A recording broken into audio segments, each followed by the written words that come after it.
High বন্ধুরা, এই মুহূর্তে আমি আছি ব্রাহ্মণবাড়িয়া জেলার বাঞ্ছারামপুর উপজেলার রেউনাকান্দি গ্রামে।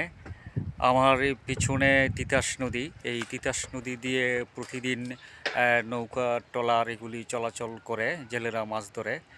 তো সুন্দর একটি পরিবেশ। তো আমার এই পিছনে কৃষকদের যেই সোনালী আঁশ পাট এখানে ব্রিজে রাখা হয়েছে। তো প্রাকৃতিক পরিবেশ, এখানে মন ভরে যাবে।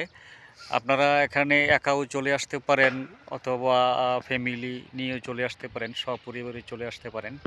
সুন্দর একটি পরিবেশ। আমরা দুপুরবেলায় চলে আসছি।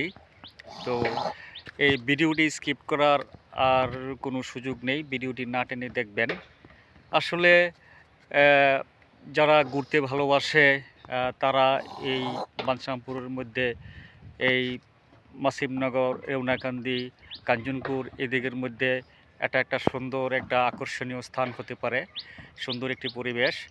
তো আপনাদের পরবর্তী ব্লগে আমন্ত্রণ জানিয়ে, পরবর্তী ভিডিওতে আমন্ত্রণ জানিয়ে আজকের মতো ভিডিও এখানে শেষ করছি। খুদা হাফেজ।